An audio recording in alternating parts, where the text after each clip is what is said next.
है, और एक होता है रिच क्लास, ठीक है। पुअर होती है, वो क्या करती है, उनको जैसे ही पैसे मिलते हैं ना, वो बिल्स वगैरह अपने इधर उधर उसमें लगा देती है, बिल देती है, खाना पीना खा के उड़ा देती है। मिडिल क्लास होती है, ठीक है, इंजीनियर डॉक्टर्स बनते हैं, ठीक है, वो अपना पैसा एजुकेशन की तरफ लगाते हैं, may be some stocks here and there. But the rich, the real rich, what they do is they take every dollar they have is the little soldier that they send out to make more money. Every single dollar is to make more dollars, basically to make more money. So जैसे हमने money management की बात की, I think that plays into it, right.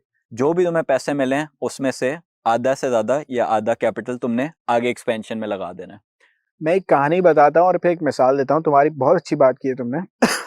मैं जब नया नया America आया था तो मैं एक मॉल में जॉब करता था, क्लर्क टाइप की जॉब थी, और I was one of the top 3 sales people in 3000 employees. 3000 लोगों में टॉप 3 सेल्स पर्सन था मैं। मेरे बराबर में एक कार्ट था, एक कियोस्क था, जिसमें एक गोरा बच्चा काम करता था। आई थिंक ही वाज 16 और 17। उससे एक दिन बात होना शुरू हुई तो उसको मैंने कहा तुम्हारे अब्बू क्या करते हैं? तो उसने कहा कि मेरे अब्बू के ये बिजनेसेस हैं और वो हैं। मैं उसकी शक्ल देखने लग गया क्योंकि माइंड मेरा भी ग्रूम नहीं था उस वक्त। मैंने कहा तुम 21 22। तो मैंने उसे कहा कि तेरे अब्बा के पास इतना पैसा है तो भाई तू काम क्यों कर रहा है? जा ऐश कर, पढ़ाई कर और ऐश कर।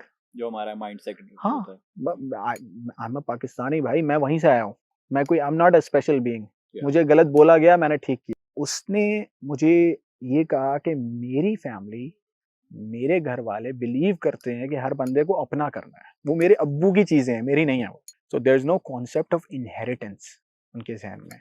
अब जो तुमने बात की ना मेकिंग द डॉलर कि हम काम करके बिल्स भरते हैं, देखो एक एवरेज पर्सन है ना, वो जब जॉब पे जाता है ना तो वो जॉब पे इस जहन से जाता है और इतनी ही मेहनत करता है जितने में उसके खर्चे पूरे हों। मिसाल देता हूँ, एक बंदा सुबह उठता है 10 बजे, ये पाकिस्तान की एग्जांपल है, 10 बजे 11 बजे उठता है, सुकून से नाश्ता करता है शलवार पहन के अपनी, और उस नाश्ते के बाद 12 बजे 12:30 बजे जॉब पे पहुंच जाता है। रात को वो घर वापस आता है 8-9 बजे या 10 बजे, 10 बजे ले लो, एक्सट्रीम सर्कमस्टांसेस ले लो। अब 10 बजे आने के बाद वो सुकून से खाता पीता है, टीवी देखता है, मूवी रोज रोज चाहिए हमें, मूवी या फिर वो न्यूज जो नेगेटिविटी, मूवी और एजेंडा बेस्ड न्यूज जो चल रही है, जो आपको ब्रेन वॉश कर रही है कि तुम मसले में ही हो, तुम दबे हुए ही हो और तुम ऐसे ही रहोगे, क्योंकि नेगेटिव एनर्जी जो है ना वो फ्यूल करती है बंदे। वो रोज अपनी औकात याद दिला रहे होते हैं हमें कि तुम्हारी औकात ये है। बहरहाल वो बंदा देखता है न्यूज और फिर वो सो जाता है, और वो 50 साल तक ये काम करता है। अब इसके बरक्स वो बंदा ले लो जिसने थोड़ा सा सीख लिया है, जिसने मुझसे सीखा है, जिसने ऑनलाइन सीखा है, दूसरे लोगों से सीखा है, 6 बजे उठता है, अपना ऑनलाइन स्किल्स लर्न करता है, कुछ ना कुछ सीखता है, फिर वो 9-10 बजे अपना ब्रेक लेता है, नाश्ता करता है, 9-10 बजे के बाद थोड़ी सी एक्सरसाइज करता है, फिर काम पे चले जाता है। काम से वापस आने के बाद वो दोबारा अपनी ऑनलाइन स्किल्स पे वर्क करता है, फिर 5 घंटे 6 घंटे 7 घंटे सोता है। और उस बेचारे को, जो कि खुश नसीब है बंदा, उसको ये काम सिर्फ 5-6 साल करना है। आफ्टर 5-6 ईयर्स वो जॉब क्विट कर सकता है अपनी ऑनलाइन स्किल्स की बेस पे। और मैं ये बहुत ही ज्यादा थर्ड वर्ल्ड सेंट्रिक बोल रहा हूँ, अमेरिका में दूसरे भी रास्ते हैं आगे बढ़ने के, वहां नहीं है। मैं ऐसे ऐसे लोगों से मिला हूँ मूसा, पढ़े लिखे लोग उबर चला रहे हैं, अच्छी कॉर्पोरेट जॉब्स करके वीकेंड्स पे उबर चला रहे हैं। क्यों? ग्रोथ माइंडसेट है, रोते नहीं रह रहे। मुझे टिपिकली लोग ऐसे मिलते थे जो रोते। इस तरीके से सिखा रहा हूं जिससे कम्युनिटी बिल्डिंग होती है, उस तरीके से नहीं सिखा रहा कि मैं से ही आगे नहीं निकल ले हो, क्योंकि अगर मैं में फंस गए किसी की मदद नहीं कर पाओगे, क्योंकि दुनिया में चीजें इतनी है, खत्म ही नहीं होंगी, लेते रहोगे। हर साल नया आईफोन आएगा, हर साल नई गाड़ी का मॉडल आएगा, क्या क्या लोगे भाई। अभी आपने फैमिली की बात की, फैमिली सिस्टम की, और अपने फैमिली को ग्रो करना, आपने कहा कि दुनिया में 1 से 2 बंदे क्यों नहीं होते, हम इस सिस्टम क्यों ग्रो कर रहे हैं। It's all about having and building family, right. तो मैं इसमें एक चीज पूछना चाहूंगा आपसे। एक यंग बच्चा है, ठीक है, अब ये थोड़ा इस्लामिक पर्सपेक्टिव ला रहा हूं उसमें मैं। यंग बच्चा है या बच्ची है, लड़का लड़की, ठीक है, अपने 20s में है, आपको लगता है कि ये जो रिलेशनशिप होते हैं मियाँ बीवी वाले, मतलब कि अगर वो बंदा शादी करके अपने बिजनेस लाइफ या अपनी प्रोफेशनल करियर पे फोकस करे, या उसको किए बगैर पहले अपने आप को बिल्ड करे और फिर उन चीजों की तरफ जाए, डू यू थिंक अगर बंदा सेटल हो जाए, शादी करके ये चीजें कर सकता है और अपनी लाइफ को, करियर को आगे लेके चल सकता है? इसके जवाब आप खुद दोगे। एक इंसान एक दुकान से 5 घर बना सकता है या 5 घरों से एक दुकान बना सकता है? You answer me. एक दुकान से, एक दुकान से 5 घर बना सकता है, तो इसका मतलब पहले दुकान बनानी है। अच्छा। जो इंसान के बेसिक एयर्स होते हैं ना, और मैं इसमें इस्लामिक एलिमेंट ऐड करूंगा because I see your face, इसमें जो इंसान की जो बेसिक एज होती है ना 10 से लेके 14-15 साल, ये एज होती है आपकी डेवलपमेंट की, मेंटल डेवलपमेंट की। और इस्लामिकली कहा जाता है कि आप बालिग होने के बाद यू कमिट टू समवन। लेकिन अल्लाह ने इंसान को इतना ताकतवर बनाया है कि वो जो अपनी कमजोरियां हैं उनको कंट्रोल करे। नहीं करता कुछ। मैं आता हूँ उस पे, मैं आता हूँ उस पे। अल्लाह ने इंसान को, जानवर और हम में क्या फर्क है? कॉन्शियसनेस। जानवर does what they feel like, humans do what they need to do. जानवर वो करते हैं जैसा वो महसूस कर रहे होते हैं, इंसान वो करता है जैसा उसको करना चाहिए। Irrespective of feelings. Irrespective of feelings. Feelings are for kids and for women. Yeah. आदमियों के लिए फीलिंग्स नहीं है, और ये बुराई ज्यादा आदमी से ही फैलती है। Let me just clarify on that. तो अल्लाह ने आपको इतना ताकतवर बनाया है कि आप 2-3 साल उस चीज को एज मोटिवेशन यूज करो कि यार मैंने शादी करनी है, Let me speed up this process. मैं भाग के करूं ये काम जो मुझे कल करना है। असल में मैं जो कंपैरिजन कर रहा हूं ना, वो उन 3-4% लोगों से नहीं कर रहा जो ऑलरेडी सब बैलेंस करके चल लेते हैं। कुछ लोग होते हैं जो बैलेंस करके दोनों चीजें कर लेते हैं। मैं आता हूं उसमें। जी बिल्कुल आते हैं आप। Thank you. मैं कंपैरिजन उन लोगों से कर रहा हूं जो दोपहर में 3 बजे उठते हैं, सुबह 4-5 बजे सोते हैं, अपना काम वक्त पर नहीं करते, अपनी खाने के बाद प्लेट नहीं उठाते, बाप काम पे गया हुआ होता है, वो सो रहे होते हैं या गेम खेल रहे होते हैं। मैं उन लोगों की बात कर रहा हूं कि भाई अगर तुम कहते हो कि मेरे बालिग होने की उम्र में शादी होनी चाहिए, बेटा तुमने शादी करने वाला ऐसा काम क्या किया है? हाँ, तुम लड़के से मर्द बने हो अभी क्या? पहले तो तुम्हें लड़के से मर्द बनना है। कुछ ऐसा लाइफ में पड़ता है कि तुम एक और बंदे की रिस्पॉन्सिबिलिटी हैंडल कर सकते हो। क्यों करेगी तुमसे शादी? क्या है तुम में? कुछ भी नहीं है। औरत अपनी वैल्यू लेके पैदा होती है, आदमी को अपनी वैल्यू बनानी पड़ती है। That's true. तो भाई तुम अपनी वैल्यू मैंने इसकी वीडियो रिकॉर्डिंग भी की है।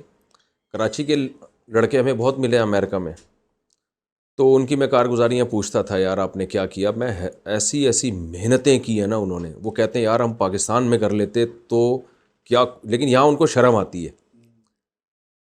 तो अभी कराची के एक मुझे मिले, उन्होंने कहा मैं यहाँ जनरल स्टोर में जॉब करता था, शराब भी देनी पड़ती थी, तो मुझे बहुत तकलीफ़ होती थी इस अमल से। एक दिन बॉस ने मुझे निकाल दिया कि यार तुम शराब देते हुए तुम्हें मौत आती है। तो कह रहे मैं बिल्कुल बेरोज़गार हो गया। तो तबलीग जमात आई हुई थी, तो मुझे किसी ने कहा कि भाई इनके लिए अमीर साहब के पास में गया, वहाँ मस्जिद के इमाम के पास। उन्होंने कहा यार आप फारिगी वेले ही घूम रहे हैं ना, तो आप इनके लिए थोड़ा बिरयानी बना दें, खाना बना दें। कह रहे मैंने बिरयानी बना के उनको खिलाई तो उनको बड़ा मज़ा आया। तो मुझे मस्जिद के इमाम ने मशवरा दिया कि बेटा तुम बिरयानी बना के क्यों नहीं बेचते? ज़ाहिर है एक अच्छे स्टैंडर्ड के घराने के आदमी के लिए काम मुश्किल होता है। कहते हैं मैंने कहा यार हराम से तो बेहतर है मैं भीख मांगता रहूं और शराबें बेचता रहूं, तो बेहतर नहीं है कि मैं ये काम कर लूं। कह रहे मैंने बिरयानी बनाई और फिर वही आप जैसी मेहनत उन्होंने की। आज माशाल्लाह उनका होटल था जहां मैं गया, मैं इनवाइटेड था उसमें, हमने उनकी बिरयानी खाई, निहारी खाई। कितने बड़े ख़ानदान को वो पाल रहे हैं माशाल्लाह, और ठीक ठाक अल्लाह ने उनको नवाजा है और हराम से भी अल्लाह ने उनको बचाया। तो बस ये है कि वहाँ जाके थोड़ा सा ना जब धक्के खाने को मिलते हैं तो थोड़ा सा मेहनत की तरफ जाते हैं, और यहाँ अब्बा चूँकि खिला रहे होते हैं, भाई खिला रहा होता है, ठीक है ना, तो फैमिली सपोर्ट कर रही होती है, तो पड़े हुए होते हैं, हिलते नहीं हैं। अभी आपने जो मिसाल दी है ना, वो रिस्क लेने की मिसाल है। नौकरी जब होती है ना और पैसे आ रहे होते हैं, फिर उसमें थोड़ा सा अगर बुरा एलिमेंट भी हो तो लोग रिलैक्स हो जाते हैं। रिस्क लेने में ही बरकत है। और जो माँ बाप वाली आप बात कर रहे हैं ना, हमारे माँ बाप का भी यहाँ कसूर है। हम लोग इतना पैम्पर करते हैं 15, 16, 18 साल अपने बच्चे को कि वो दुनिया की जंग लड़ने के लिए तैयार नहीं होता, फिर उसे डिप्रेशन होता है फर्दर। मैं तो बच्चों को ये कहता हूँ कि भाई आप जिम्मेदार हो, आपका बड़ा भाई हो कि नहीं हो, जिम्मेदार आप हो, क्योंकि घर में एक बंदा निकलता है जो सब कुछ बदल देता है। बिल्कुल। अच्छा मुफ्ती साहब, हम बहुत ज़्यादा मेहनती है, हमें एक डंडा और एक सिस्टम की ज़रूरत है। ठीक है, मैंने सिर्फ सिस्टम नहीं कहा, डंडा साथ में होना चाहिए। हाँ। देखिए कोई भी अंडर प्रिविलेज कॉम होती है ना, जो नीचे से ऊपर आती है, उसको बहुत सारे लेसन्स देने होते हैं थ्रू दैट जर्नी, जो कि मैंने भी सीखे। जिन झूठों का और जिनके बारे में मैं नेगेटिव बातें करता हूँ, मैं उनमें से एक था। नेगेटिव बातें तो शायद अनवर भी तो करता है ना, तो फिर आपके और उसके अंदर क्या फर्क आया? गाली बगैर प्यार से बात करता हूँ। हाँ, आप ये कह सकते हैं कि प्यार से, गुस्से से और इन्फॉर्मेशन देके बात कर लेते हैं। देखो सच बोलना चाहिए, सच को शुगर कोट करके नहीं देना चाहिए, ठीक है, और सच गाली के साथ नहीं देना चाहिए। वो अपनी जगह ठीक है, मैं अपनी जगह ठीक हूँ। मुझे ये लगता है कि मेरी बात ज़्यादा सुनी जाएगी अगर मैं सख्त लहजे में सीधी बात करके कहूँ। ठीक है। मुझे वो बात समझ में ही नहीं आती कि एक जुमले के बीच में सलाम से पहले जो गाली हो ना, मुझे वो कम्युनिकेशन समझ ही नहीं आती। ठीक है। इंसान को अगर दुनिया में कुछ बनना है ना, तो सबसे पहले है ना उसे थोड़े पैसे कमाने होंगे। और बहुत गालियाँ देते हैं मुझे इस बात पे लोग कि आपका ये क्या पर्सपेक्टिव है, कैपिटलिस्ट पर्सपेक्टिव। सबसे पहले दुनिया में पैसे कमाओ। जब पैसे कमाओगे ना तो 4 लोग बात सुनेंगे। हमारे लोगों की नेचर है, जब पैसा होगा ना आपकी बात सुनी जाएगी। 4 लोगों को मशवरा भी दोगे। 4 लोगों को मशवरा दोगे, 4 लोग बात सुनेंगे और उसके बाद आप हेल्प कर सकते हो लोगों की। अगर आज मेरी 0 अकॉम्प्लिशमेंट होती ना, आप यहाँ नहीं आते। अग्री। ये कैमरामैन यहाँ नहीं खड़ा होता। जो 4 लोग कमेंट कर रहे हैं, गालियां दे रहे हैं, तारीफ कर रहे हैं, वो नहीं कर रहे होते। वो कर ही इसलिए रहे हैं कि यार इस बंदे ने कुछ ना कुछ तो किया है। हाँ। और जो अभी भी ये समझ रहा है कि इसने कुछ नहीं किया, तो वो खुद कुछ नहीं करता। ठीक है। आपने अपने काफ़ी